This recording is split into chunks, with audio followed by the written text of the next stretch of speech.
Sa paglipas ng panahon, lumitaw ang mga kwento tungkol sa mga engkanto.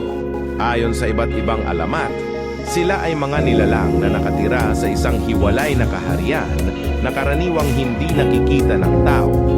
Bagamat magkakaiba ang detalye sa bawat rehiyon.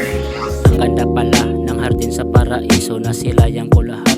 Ang naglilipad na tao di ko dapat alamin. Ang tungkol sa ermitanyo matinik pa rin pala. Pagdating sa pangangaso, nasusunog na ang gubat, natutuyot ang dagat, nagsitakbuhan na lahat papuntang Alapa. Maligayang pagdating sa aming kaharian, nais kong ipabatid ang gawa ng kalikasan. Nasilayan mo na ba ang pagtalik ng engkanto? Nasilayan ko na din ang ama sa paraiso. Di ko nga pinagyabang, maligno nga kaibigan ko. Kinakausap ko lang siya pag natutulog na ako.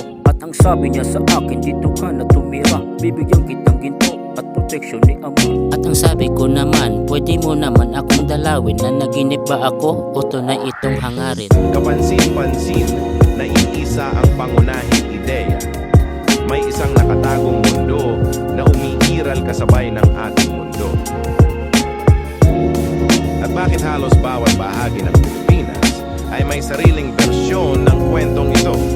Mula Luzon hanggang Mindanao, matatagpuan ang Waga talaga ang mundo dito sa lupa. May mga anghel at mga diwatang nagpakita. Sinaunang mga tao tumira sa mga tribo. May mga buntot at sobrang haba ng balahibo. Nakikita mo na ba ang paggalit ng sandal mo? Nakikita ko na din ang taong naging kabayo. Ang ibig ko lang sabihin, maniwala na kayo. Nakikita ko sa panaginip ang paglusaw ng mundo. Mag-aral din kayo ng lihim na karunungan upang malayo kayo sa kulam at sa barang. Ang bigay ko sa iyong agimat, iingatan mo din yan. Gagamitin mo sa tama at huwag ipagyabang. Di mo dapat pang subukan ang subok ko ng agimat. Malulusaw tangan mo pag tumingin ako sa ulap. Malalaman mo din yan pagdating ng panahon. Dadalhin mo lang palagi para sa ating misyon.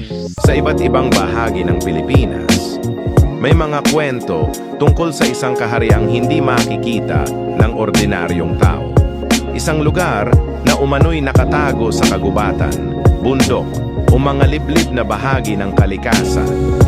At hanggang ngayon, walang nakaalam kung saan talaga nagsimula ang alamat na ito.